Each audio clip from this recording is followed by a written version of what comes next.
Hello guys, gagawa tayo ng gulay. So, ang gulay na to ay tukwa na may karning baboy.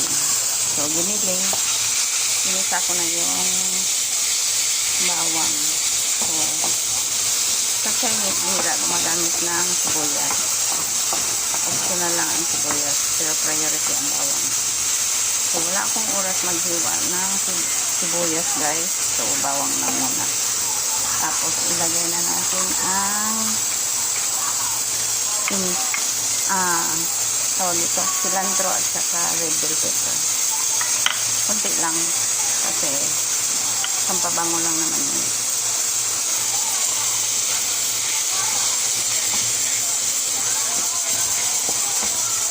Tapos, ilagay na natin ang kamatis. Yan. Yan ang main ingredient natin, kamatis.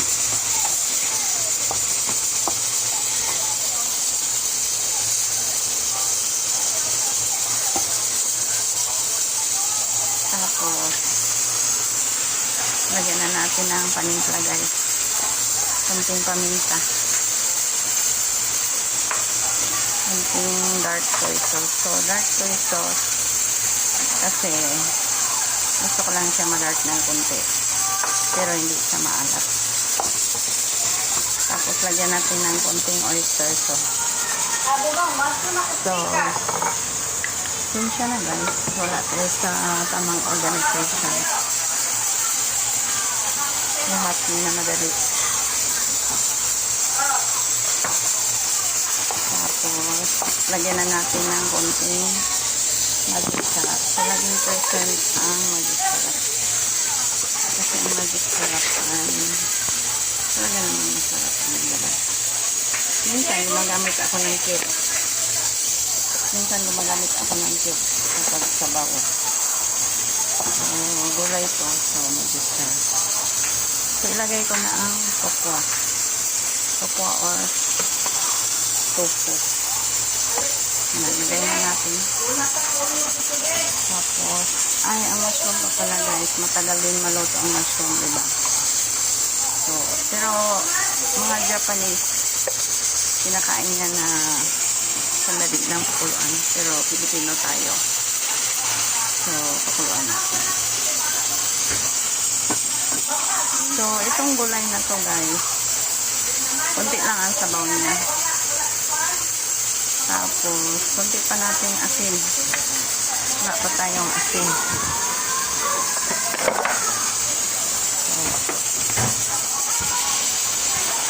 So, magulong na sa binit blower.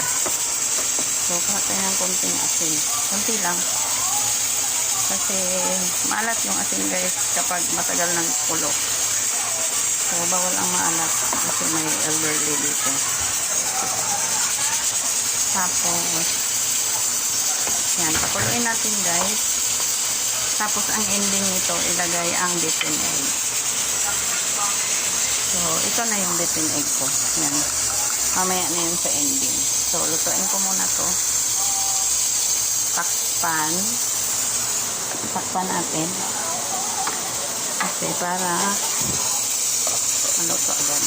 Yan. Ganyan lang guys. So, medyo soapy ng konti. Pero matanggal yan kapag lagyan na natin ng tapioca starch mamaya.